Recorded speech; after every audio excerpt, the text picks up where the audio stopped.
social engineering type attack. And those are the things that we have to work and combat today. I mean, it's a multi-billion-dollar problem today. Yeah, those billions of dollars translate down the financial chain of custody of those goods. Yeah. So if I'm somebody that's shipping the goods, I have higher insurance costs. I have higher carrier costs potentially because I have to put more security measures in place. So how do you as a leader keep this incredibly important group of people, feeling motivated and part of the system? Strategic fraud is actually a parallel for a lot of the types of cybersecurity attacks. So it's social engineering, it's identity theft. It's a lot of these functions that actually don't exist outside of a digital marketplace. Hello and welcome to BetterTech. I'm really excited today to welcome Russ Felker, CTO at Trinity Solutions. Welcome. Thank you so much. I appreciate you having me. Russ, today we're going to talk a little bit about cybersecurity strategies for supply chain fraud. So that is something that I really want to unpack, because I think if you're first tuning into this, you might think, well, I know a little bit about part of this and maybe something not the rest of it. So before we kind of get our terms straight and sort of talk about what's happening in supply chain fraud and cyber, let's talk about you a little bit, because you're the CTO. Is that correct? That is correct. Yeah, CTO of Trinity Logistics. What is Trinity Logistics? So Trinity Logistics is a 40-year-old third-party logistics firm. So that means that we are a digital twin of the supply chain. So you think about, you've got a thing, you've got to move it from point A to point B, or A to B to C, or wherever it may need to go. And there's a physical thing that happens there. Somebody has to have something that gets packed up. So there's a truck or a train or some other mode of transportation that has to get that thing, get it loaded, move it where it needs to go, get it unloaded. We handle that, but from a digital perspective. So we don't have trucks, we don't have warehouses, we don't have drivers, we don't have any of those physical aspects of the supply chain. What we have are digital representations of that. So we know what is going on with a carrier. We know what trucks they have. We know who the drivers are, things like that. We know the shipper, and we know the stuff they ship, whether that's just something that's palletized, whether it's something that doesn't fit on a pallet, whatever it is. And we match those two things together. So it is a very traditional broker type relationship. And that we have a shipper that says, I have to move stuff. And then we have this carrier that says, I want to move stuff. And we put the right ones together and digitally manage that through basically a virtual representation of that shipment as it moves along its physical path. Interesting. So in the world of supply chain, it sort of sounds like there's just these sort of massive, complicated hairball of suppliers, right? Yes. And so maybe there's a carrier who only does transatlantic, and then there's another one who does trucking U.S. And so or just a particular type of freight. Even there's refrigerated trucks versus non-refrigerated trucks. So if you want to move ice cream in Alaska, sure, you can use a non-refrigerated truck. But anywhere else, I'd want to have that refrigerated. So that's a very simple example of just making sure you match the what you're shipping with the right carrier, and also just geographically. Some carriers only go certain places. So you need to know where they are, so you're giving them the right shipments to keep them rolling, but also to make sure that they're staying in that geographical kind of focus area. So this is really a classic kind of business model in the software world. Yeah. It was much more popular. I mean, you heard about it more in the early days of the internet. This is what we mean by kind of disintermediation, right? You're putting together a marketplace in a way, right? That, everybody kind of wins, because you've got a bunch of suppliers who, the more they work together, the more money they make. And then a bunch of people who are shipping out their product. What are those people called in your business? They're just called shippers. The shippers. Who, it's not complicated. The shippers, they also, it's very confusing. I think if you look at the ascent of Shopify and Etsy, exactly. There's a lot more of that. Just that's my perspective. Obviously, there's huge companies working with you as well. If you like the Walmart. Well, sure, but you got those little one-offs. Yeah, Shopify. If you Etsy, think about it, eBay, even if you go back farther. Yeah, it's a multiplying effect of complexity. And so something that you guys can do from digitizing that is bring a little rationality to it. I can't help but notice, being a great consumer of organized crime movies. That when you talk about the traditional method, that seems like great. Like without you guys, it seems like a lot of space for like shenanigans. Well, there's still shenanigans that go on today. I mean, I would have thought when you digitize it, it takes care of that, but no. So like, help me understand no, it doesn't. what the challenges are. Help me understand like where that fraud and cyber. Sure, there's a lot of there's two primary types of fraud. There's kind of targeted fraud, which is the kind you think about from an organized crime movie. Like, we figured out what this truck has in it, and we're gonna like maybe even stop it at a rest stop, and we're gonna go in and we're gonna break the seal and we're gonna steal what's out of the truck. And that's one thing, and that's been in existence for forever. But the more recent one is what we call strategic fraud, and strategic fraud is actually a parallel for a lot of the types of cybersecurity attacks. So it's social engineering, it's identity theft, it's a lot of these functions that actually don't exist outside of a digital marketplace. So when you think about the digitization, you also think about the introduction of the capabilities to employ the same types of tactics that have been around for cybersecurity, cyber attacks, things like that, within the context of freight and freight fraud. So I'm impersonating a carrier, and I'm getting you to tell me all the details about this shipment, and then I'm going to send a driver, maybe even a legitimate driver, but once they pick up, I'm going to call them real quick and go, oh, wait, I changed the delivery location. Go here instead to this empty warehouse. And I've done that through this impersonation, through the social engineering type attack. And those are the things that we have to work and combat today. And it's actually, it's a multi-billion-dollar problem. Wow. Today. The strategic fraud. Yes, strategic fraud. We're going to come back to him. I want to unpack that. I have a million questions. But I'm just taking some notes here. Absolutely. Before we get there, though, a cliffhanger for the audience. So before we kind of unpack more around that, why do I care? Why do I care? Well, like, what's the in the end, that those billions of dollars translate down the financial chain of custody of that of those goods. So if I'm somebody that's shipping the goods, I have higher insurance costs. I have higher carrier costs potentially because I have to put more security measures in place. I might have a higher staff cost. Maybe I have to hire somebody that sits out at the guardhouse and validates driver identities, every person that comes into a yard. That's all pieces of costs that aren't necessarily there without the fraud to have to combat. So, and just as a broker, we have higher insurance costs. We have higher carrying costs for being able to move shipments, especially as you get those shipments increasing in value. So those high value shipments have even more of a cost associated with it. That all gets passed down. It's a shared cost that happens to be shared between all of the consumers that end up going for those products, that look to buy those products. So you think about inflation, you think about how things are costing more. Yet there's a myriad of factors, of course, that go into that. But one of those factors is combating fraud and combating, the strategic or straight up freight fraud within the supply chain. Interesting. What does the shipper kind of landscape look like?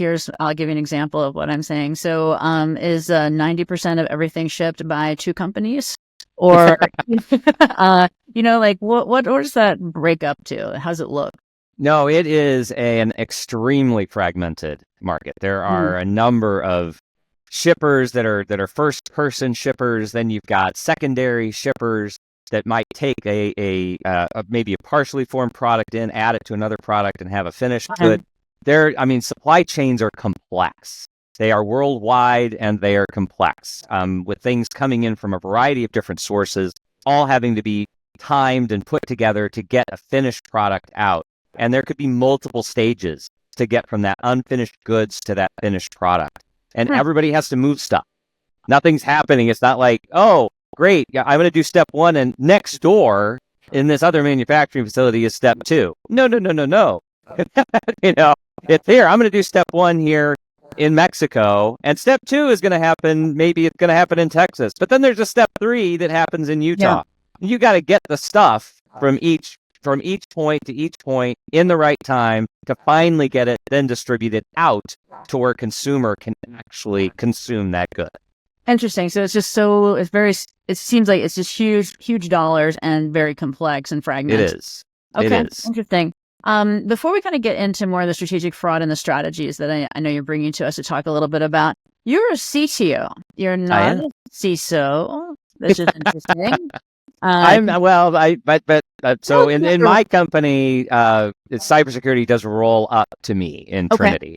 So we're part of Burris Logistics, which is a larger organization that we are a subsidiary of, and they do have a CISO that I work with and work in conjunction with. But I actually have my own cybersecurity group as well within Trinity, and it's just because you can kind of set that high level policy across a bunch of subsidiaries, but each group deals with cyber and fraud and things like that in their own specific way. For our listeners, it's kind of like federal and state government. So you've got big federal, big cyber sort of sets all the rules, but then in the lines of business, people on the ground have to put those into practice. And then there's a lot of gray area between those. There's a lot of gray area. It's a little tricky.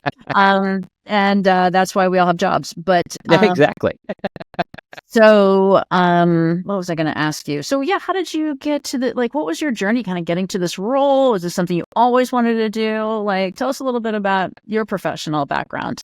Yeah, absolutely. No, actually, I had no intention of going into technology when I was younger.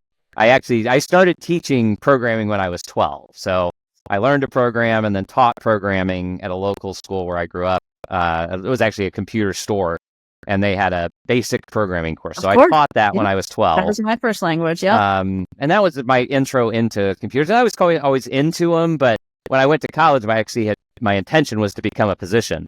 That didn't go that well because of chemistry, and there was not the chemistry between myself and chemistry. So, but I came back to technology, got back into that. And for the first, really, I would say almost 10 years of my career, I was really more in the startup area. So I wasn't in these larger organizations as I am today, running kind of the larger technology groups. I was in startups. I founded a couple of different startups in high tech, in retail, things like that, always with a technology focus. I tell my people all the time, some of my people have only ever been in technology or maybe even only worked in logistics. And I've worked in industries. There's people who spend their whole careers in logistics. Whole career. And I have worked in everything from, retail sales and, kind of retail technologies, point of sale technologies, all the way through hair color. So I know more about hair color than I think my wife ever thought I would. But that's actually very funny. My husband did a huge competitive analysis study on home appliances. So he buys all ovens and refrigerators in his house because he's way more of an expert on all. He knows exactly. Yeah. My wife comes home and is like, "Oh, I got my hair done." I was like, "Oh yeah, I see the low lights. It looks like they did maybe a slight ombre on there." But because that also kind of brings back, you did conquer chemistry at some point. Well, I did actually. I did. Well, not chemistry, although hair color is chemical in nature, of course, and there are chemical reactions. But we went the physics route for the technology application because it's all about, in the end, your hair color is really just reflected light. And it's what light is absorbed and what light is reflected. So we actually took things from a physics perspective to understand how to mix the chemicals correctly and whatnot. But anyway, a lot of different startups and founder of 3. I'm still on the board of some startups and I still am in that world. But starting about probably 7 years ago, I really started focusing on logistics very specifically and looking at just the problems, looking at the things that needed to be solved within the industry, looking at the maturity of technology and kind of where it was then and where it could go to really have an impact within the logistics space. And just saw a lot of opportunity there. So started kind of as became the CTO of Global Trans, which is a large third-party logistics firm. They ended up merging with a company called Worldwide Express, and they formed one of the larger groups now. And after that, came to Trinity and have been here now for just about 3 years as their CTO. So interesting. A couple of quick questions about that, and we'll get back to strategic fraud. But do you feel like your background working as a founder has helped you? And if so, how? Absolutely. One of the big things, I think, when you start and kind of just continue working in a larger organization, you get maybe, I don't know if comfortable is the right word, but there's less desire to disrupt because it feels like it's already moving. It's a bit of a juggernaut. There's direction to an organization that gets to be the size of, a Trinity, for example, at $1 billion in revenue. It's a big company, and hence there's this already forward movement that's happening. But when you think about it being a founder, you think about you have to disrupt. That's the point of being a founder. It's you see something, there's an industry, there's a technology, there's whatever it is you're focused on, and you're looking to create a disruption in that area and change the way people think about that. And so as coming from that background and coming to here, one of the things that I know my other executives love is that one of my favorite phrases in our meetings is, "So I have this weird idea." I was like, "Buckle up, here we go." Yeah, they pretty much know as soon as I say that something weird, it's coming. It's something very strange. I use the word disrupt a lot because I do agree. If you do not disrupt yourself, somebody will do it for you. So, yeah, that's true in your professional life as well as just the company you work for. Absolutely. So the other quick question I had for you is an area of interest for me lately is, you said you got interested in logistics. You haven't worked in logistics. No, I'd worked in kind of tangentially in logistics. So, I mean, no matter which business you do, if there's any type of hard product involved, you are in logistics to an extent. So when I was in retail, we had products coming in internationally, and then we had to get it.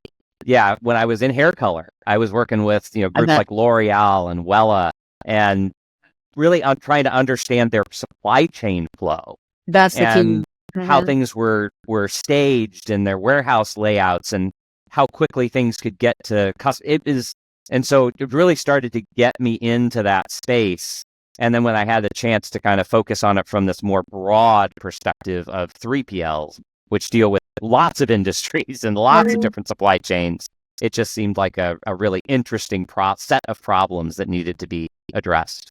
Here's a theme I'm really interested in, and I hope, to expand upon, is that you don't have to be a PhD in this topic to teach yourself and learn and go deep in it. I always think that's interesting, like this sort of armchair expertise where you took a few things that you knew and expanded upon it. Absolutely. I encourage people to do that. I think you can gain more expertise than you think.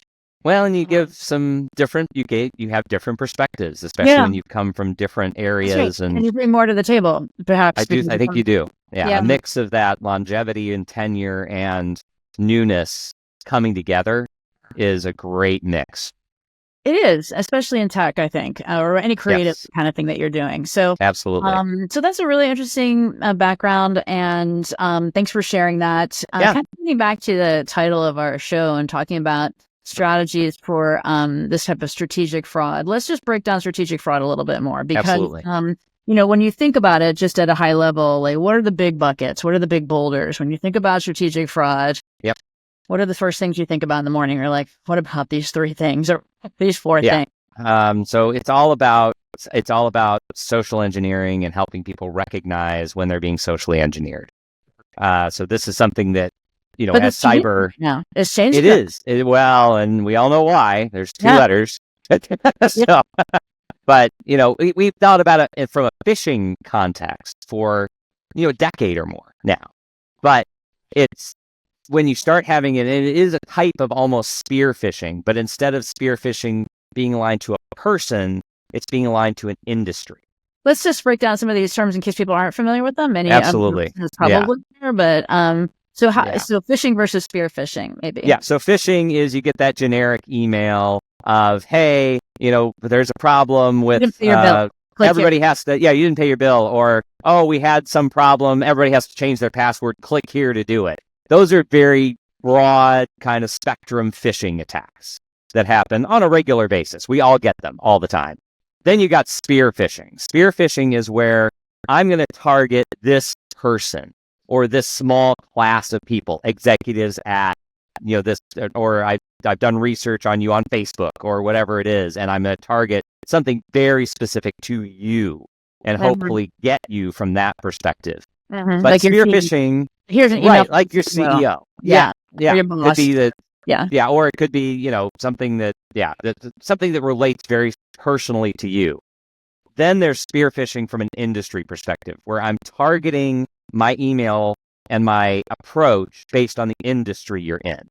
So, tracking is not working for the shipment, for this shipment. Click here to reinitialize. That's a very targeted spear phishing attack for a logistics professional. And so you think about, we thought about it from the individual perspective for years. We think about it from the very general perspective, but we have to start thinking about it from that industry perspective. And that could be true of finance, could be true of logistics. Anybody who's in a specific industry, you're going to have those spear phishing attacks that are really just targeted at the things you would do on a normal basis. And it's looking at your activity set. So that's kind of one of the bigger boulders here that you think about. It's a big boulder. Absolutely. What do you do about? I mean, it sort of seems like that has been a problem for a long, long time. It has. And so there's a lot of different tools out now, just as AI has, of course, helped on the negative side of creating better emails, more well-crafted, less, kind of, you used to get those emails with misspellings and things like that, and that doesn't really happen that much anymore. It also helps on the other side to detect. So there's a lot of detection mechanisms that we have in place to try and find links that aren't going where they say they're going prior to somebody even getting the email. But in the end, there's nothing you can do more than train your people from the top down to the person that might only get 3 emails a day. Everybody needs to be trained on how to recognize phishing, how to understand when something seems out of the ordinary. It's that trust your gut. Like, well, that seems odd. Soon as you say that, report it as phishing. Even if you're wrong and it was a legitimate email, better to report it and have a 30-minute delay while somebody figures out whether it was an attack or not than it is to just answer. So that's a big piece of what we do, is that training piece, as well as those detection tools that we put into place. Just understanding your business model a little bit more. So you have all of these, supply chain, shippers and receivers in your whole network of customers. Is that like a service that you offer to train? It is. Okay. Internally we train. We do send out things to our shippers and carriers, but a lot of times they're doing their own training. That's and we have to try and help with that by providing them information and things but I of that imagine nature. it's super serious for you because you kind of have the keys to the kingdom, right? Exactly. So it's very key. We have both sides of the equation in almost all cases. We have the details of what's in the shipment, and we have the electronic versions of that. So how do you measure yourself on this? Like, how do you know if it's working? Yep, we do a variety of different things. We look at catches versus escapes from a perspective of tools. We also do monthly tests of our team, and our goal is not to catch them and like point and go, "You got caught, haha, gotcha." It's we want people to recognize when something like this is happening. The most recent thing that we've been working to try and figure out how do we train people most effectively are the phone call phishing attacks. Yes, which is the most. This. I just had a search in because people are using if anyone's listening, I don't want to sound crazy, but you need a code word with your family now. We have a numeric code in my family, so you can see. There you go. We have an agreed upon numeric code. All of us know it. It's because people are using like a voice AI to copy your voice, and it sounds like your mom is calling and needs you to send money for a medical. Right here, we're doing a podcast. Yes, that will be out there, which means our voices are available to be used for that type of an attack. Yes. So and your kids could get a call from you. My kids could get a call from me. My parents could get a call from me. and it will sound just like me. Yeah, they know what they're doing. I have to say, I think arrogance is a problem. And I'll speak for myself. I work in tech and I've been around this, and you think that you're going to outsmart it. But, all the bad guys do all day is think about how to do this. And they're very good at that. Unfortunately, yes. They could only use that mental power for good. So how do you target it in the supply chain? Like what kind of call would come in? So we'll get a call in that there's an emergency. We need to have, a prepayment, sent. And this is not an uncommon occurrence. There are systems that we use to get money out to carriers in the event of emergencies during a move. It happens. Right. It happens more often than you'd think. Right? Otherwise, everything just gets jammed. Everything stops. Yeah. The shipment doesn't get delivered. The carrier doesn't get paid. It's a mess. So we have mechanisms in place to handle it. But now you've got this more sophisticated attack of this call coming in from a dispatcher. It sounds like a real person that you're interacting with, and they're giving you the information, and you're going through and trying to make sure the shipment happens, and that the shipper gets what they need, the receiver gets what they need from the shipper, and everybody's happy as far as all the different parties. And that's a new one. And so we've instituted the policy: if somebody calls and asks you for something and in any way says anything about an emergency, the first thing you do is you hang up and you call back the actual number that is right. Yeah. And you never, ever do anything based on an inbound call. You only do it based on the outbound.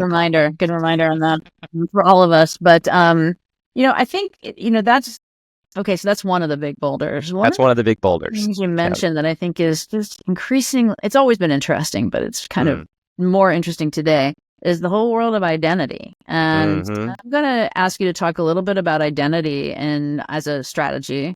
But also, one of the things as a tech lead that has been tricky in complex systems is machine identity, which I'm sure you have to deal with all the time.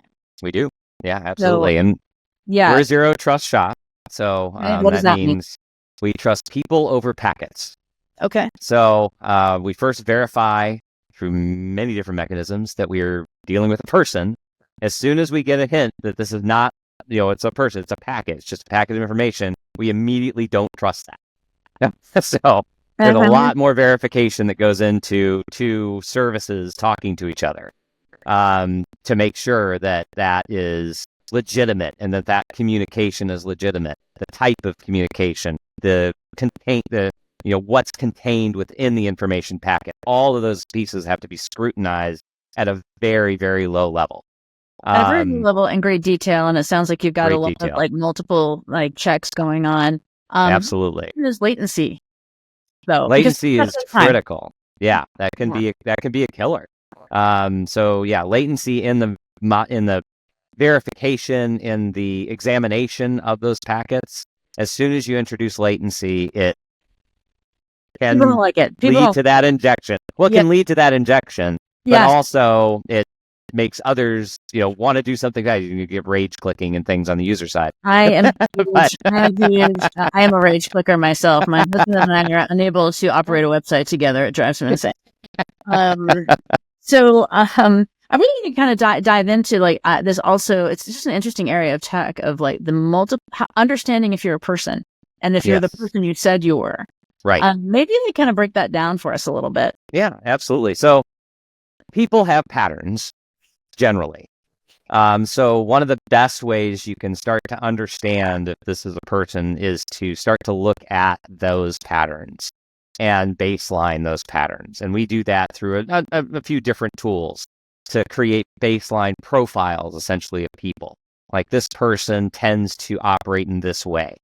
And as soon as you have a deviation from that, whether that's in something that they're accessing, where they're accessing it from, how they're accessing it, all of those kind of, those where, the when, the hows, if there's any deviation from that, that's an immediate flag to say, okay, hold on, that looks weird.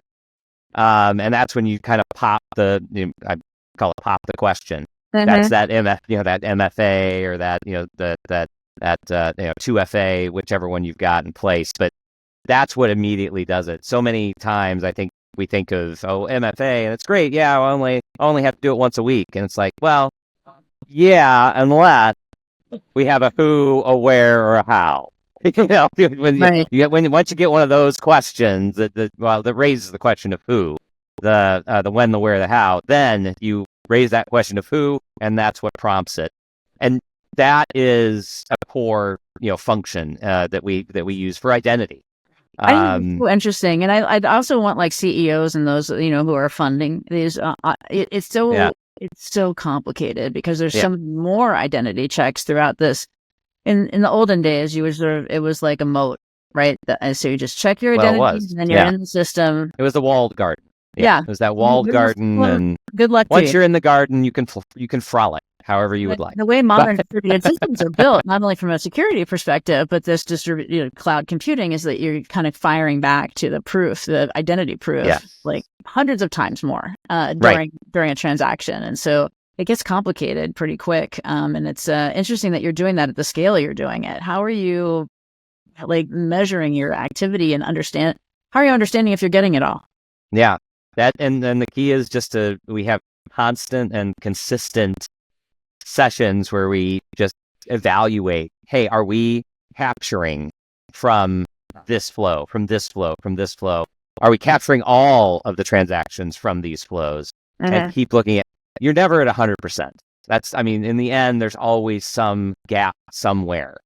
But if you're constantly on top of it and you can maintain that kind of, I'll call it 99% capture, you're going to hit a majority of the situations that occur. And then, the other big pieces, and this is something that you talk about those baselines and understanding behaviors and things like that. But the other big piece with that is that you've got to create these kind of what I'll call pockets of isolation in your systems. How are your systems, how are you maintaining kind of arm's length transactions as much as possible between your different systems? Because it's so much easier to validate those arm's length transactions and to contain the inevitable breach when you have that isolation, and you maintain that. And as soon as you start to say, oh yeah, the person goes into here and then they do this, and it writes to the website or writes to the database, and as soon as you hear that, you go, whoa, that's a problem right there. You just described a problem. That needs to write to somewhere that some other thing picks up and puts it in, but now I've got this severability in between my systems that I can say, no, you stop talking. Right. That's why you said something wrong. Yeah. That's why they make you do your own taxes. They don't just take it out.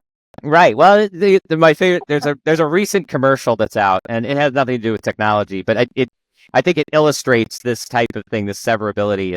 It's a Thanksgiving commercial, and the whole family's there, and as they're talking, people start saying things like, oh, well, in this last election, and the mom keeps going around and just putting food in their mouth every time they say something that looks like it might lead to an inflammatory argument. And I'm like, that's how you need to think about your systems. It's like, as soon as some system starts looking like they might be behaving in an inflammatory way, put something in their mouth. Stop them from talking. I don't think this is severability. I think we've lost track of that a little bit in cloud computing. Yes, everything's right there, and it's like, no, but there's a reason we did it, and there's a reason for it. In some cases, there's a reason for it. All right, so we talked about identity. We talked about phishing, spear phishing. What have I not asked about? That's a big. Well, one of the big rocks is identity theft. And in transportation, that has become a bigger and bigger issue, and a bigger and bigger source of strategic fraud. Like this shipping, like a huge tanker ship isn't what I thought it was going to be, or again, when you're in the digital realm, as we are, I don't physically see the truck. I don't physically see the driver in most cases. I have the data about it, but that can be spoofed. You can steal the identity. And spoofing means a bad actor sort of... Right, a bad actor making themselves look like they're something they're not. That's tricky. And so that has been a continually increasing attack vector when it comes to transportation. And, there's a few things that we're working to get regulations changed, because some of it's regulatory in nature. For example, there's this thing called a motor carrier number, MC number. And it is, if you are operating as a motor carrier, the FMCSA, Federal Motor Carriers Safety Administration, issues you this number. And then you have it. But they're transferable. So it's not a one-to-one. So it's not like I applied, I got vetted, I got my MC number. Now if this other person or group wants an MC number, they have to go through the same verification process. They can actually assume this other MC number. So what started happening is you have these big blocks of MCs that get sold. Yeah. And they're legitimate MCs. They were issued. They're real. Yeah. And so now you have this ability for the bad actor to impersonate a carrier. We had a situation, actually, and we ended up catching it, luckily through individual effort. It was not through any of the automation or anything. It was through our people's individual effort that caught it. But we had a situation where somebody stole the identity of a shipper. They stole the identity of 3 companies that acted as references for the shipper. And they stole the identity of a carrier. They then came in as a new shipper, tendered us a shipment, got credit through their fake references, and then tried to pick the shipment. I'm using it in quotes because it wasn't real. None of it was real. They tried to pick it up as the fake carrier, with the goal being, okay, great, I can tender the shipment. I've got 30-day terms on which I have to pay Trinity as the shipper. The carrier gets paid in usually 2 days. So now I've got, quote, more shipments I can push in up until that 30-day period where I just don't pay my bills and they cut my credit off. You just walk away. I've got all the money flowing through for those shipments. That is yeah. And the only way we caught it is actually somebody dove in to the Who Is records, which is any time anybody registers a domain, just for everyone listening, there's a record of when it was registered, who registered it, and it can be obfuscated to an extent, but you can get some information about it. All the shipper, the carrier, and all references were all registered on exactly the same day by exactly the same registrar. And that's how we figured it out. It's so interesting. A couple of times now you kind of mentioned ad hoc, people-centric activities that you've undertaken to support technical approaches. It's interesting. I think in cyber in particular, like in any of these like security and fraud areas, it is kind of an interesting hybrid of tactical technology, but then there's this weird area of expertise. It is. Yeah. The thing I have a question about that for you as a leader, I think that people who offer you that expertise are sometimes overburdened. They're asked to do things that are nearly impossible or very tedious. So like, how do you as a leader keep this like incredibly important group of people, feeling motivated and like part of the system, not that the system is part of them, Well, and that's, one of the ways we approach technology in general is everything we do as a technology group, everything we deliver out to our people, everything is in support of their work. So our job is to automate the tedious and the simple and the monotonous so that they are freed up to think about the strategic and to think about the complex and to use their guts. And I said this a little bit earlier, but one of the biggest ways that we discover things is a gut reaction. And that is one thing that a computer can't have. A computer can mimic and repeat the same process over and over and over and over again really well. But it's also like the worst employee you've ever had. Because as I tell people all the time about automation, an automated tool will repeat the same action in the face of overwhelming evidence that it should stop. But it has no idea. It has no concept of how to interpret that information that says, this doesn't make any sense anymore. I should stop doing this for a minute or two and figure out what's happening. And people can do that. Yeah. People can look at that. People can do that. And we've kind of danced around it and said it a couple of times, at least in a kind of a superficial way. But AI helps with that kind of stuff. But as I tell my people all the time, AI is not going to take your job, but somebody that knows how to use AI probably will. It sounds like you use like in-person meetings, like you really absolutely. Yeah. Yes. Talk a little bit about that. I think that's interesting. A lot of companies, are virtual, and you would have every right, and especially in your culture, right? Everything's distributed. Right. Tell me a little bit about your thought process there.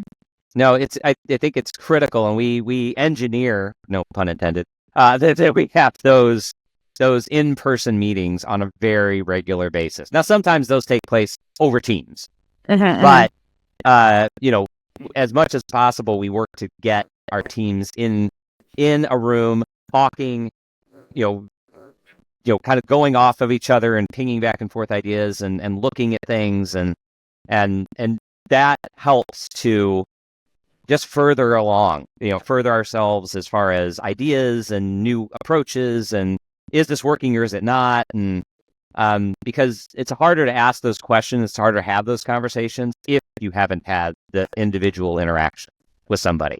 Yeah, that's interesting. I think it's worth because you're in a very high-end area, of supply chain and tech world, right? Right. This is very high-end. You're doing supply chain, you're doing kind of like massively distributed, low-latency computing. Like, it would be very easy to overlook taking care of just creating a space, right, for people to show their expertise. Absolutely. That's a really important part. And it brings me kind of to the, I'd love to understand for you and for your company, kind of what's next. And I have to believe they're spending a lot of time talking about compound agents and how they might be working in your system. And I have to believe you also maybe are starting to think about some of the Web3 and DeFi, DeFi kind of world, because I'm sure payments are quite fragmented. Yeah, payments are actually, you'd be surprised. Payments are actually relatively I am surprised. regimented in our industry. There's a few different mechanisms, but they're fairly well established. Okay. At this point, the biggest things that we deal with are really around those kind of compound agents, but a lot of it's more around balance. Okay. So over the last, I'd say 10 years, in supply chain, especially in third-party logistics, there were a couple of very large, both startups and subsequent missteps, I'll call them. The biggest were Convoy and Uber Freight. Okay. So they went with a digital-only approach to supply chain. They were like, everything can be done digitally. We're just matching up digital information, so everything can be done digitally. And they have done that now. Convoy no longer does that because they went out of business. But Uber Freight still is there. They just don't ever turn a profit. And Silicon Valley, come on, man. Yeah, it's fine. They have Uber that supports them. And Uber's doing great. But you had these kind of attempts to say, hey, this 3PL world can be made digital only. And what happened was everybody recognized that that's just not the case. And the biggest thing is there's like 40 to 50% exception rates in shipments. Because what everybody failed to recognize, and we kind of talked about at the beginning, is this is it's all physical stuff.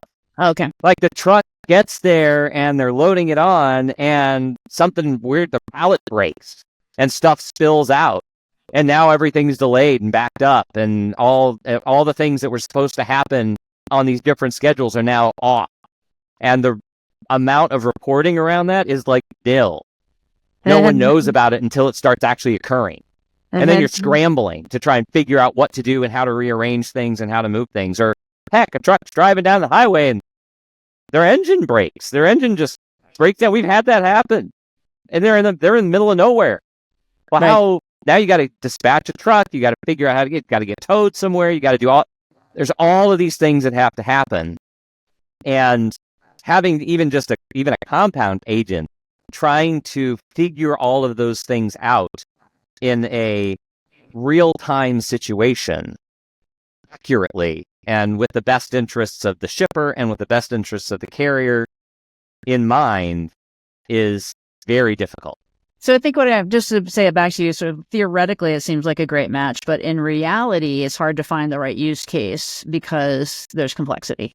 Well, it's the complexity, and it's not like you couldn't have an agent that was designed to, for example, determine the best location to get the truck towed to in the event of a truck breaking down. But then they're going to have to suggest that up to somebody, because I don't know how many tow truck companies you've worked with that communicate everything electronically. It's not a lot of them. Right. So you're going to have to call. Do they have availability? What's their actual time to get there? All this kind of stuff. Now, I think voice agents are maybe changing that a little bit in how we might be able to create. And this was a vendor. I didn't come up with this term, but I really liked it. These soft APIs. So if you think about an API is really system-to-system communication through kind of what I'll call regimented electronic means, very defined interaction points. A soft API is more, I have a voice agent, and I'm going to call your voice agent, and they're going to just have a conversation. Nothing's going to happen there. And they're going to exchange data, and they're going to write back in the regimented format, but that's completely transparent to anybody that they interact with. So you have now this ability to create these soft APIs of, I'm going to connect these two systems, but I don't care if it's a person at the other end or if it's a system at the other end. Right. Because my communication pattern is designed now to work with either. Any other technologies that we should, we've talked about the big ones, right, that are coming in the future.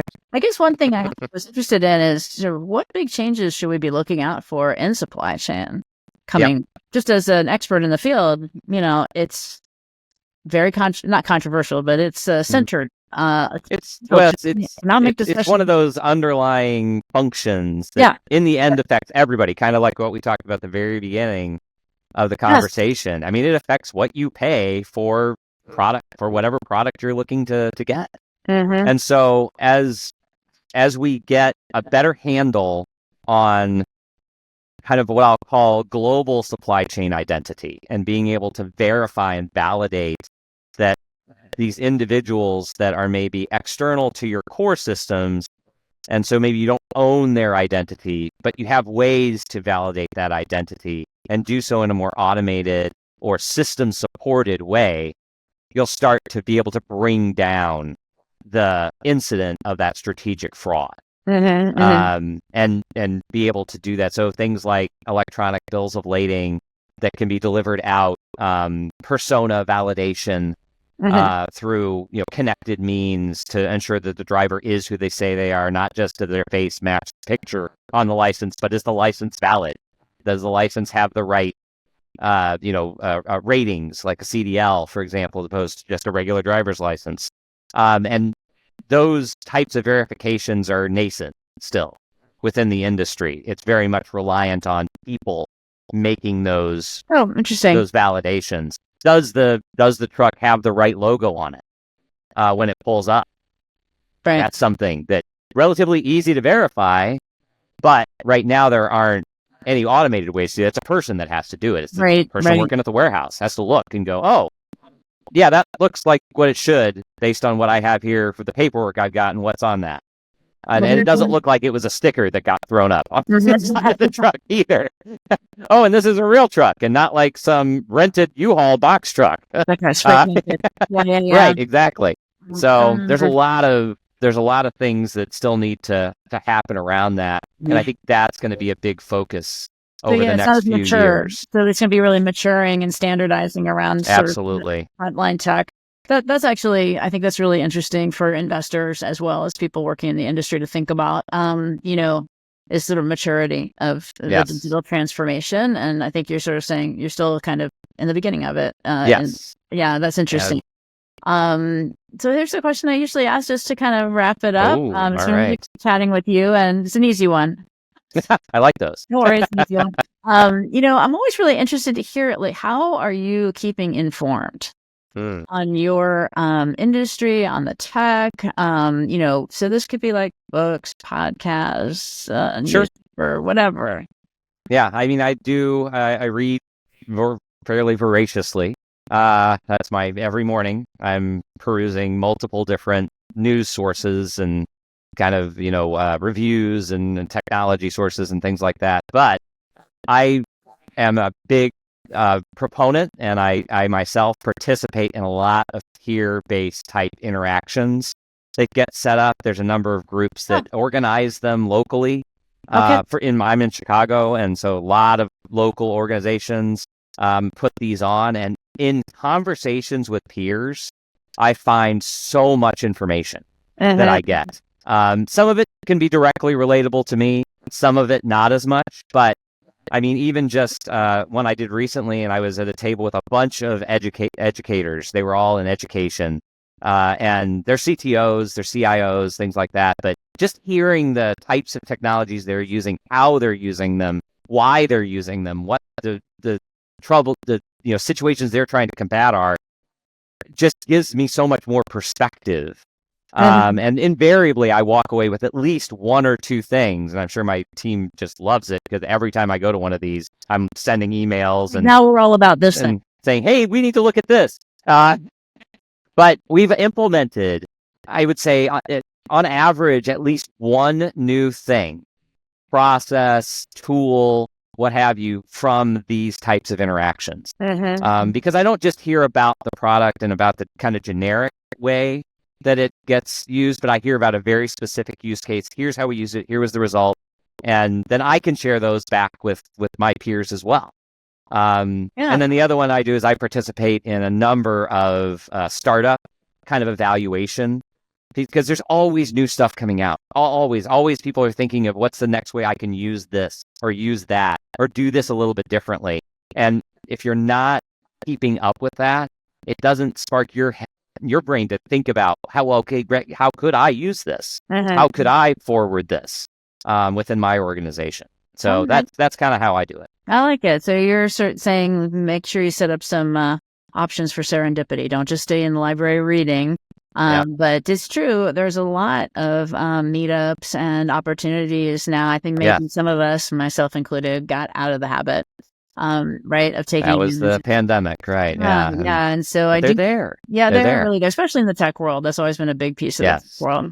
And we talked about it earlier, but I feel like the in-person ones are much more impactful than the virtual. Yes. I hate traffic driving downtown, but you know what? It's true. It's always a good experience. I have to just get over that. Hey, Russ, it's been really great chatting with you. You as well. Thank you so much for coming on the show. Well, thank you for having me. This was great.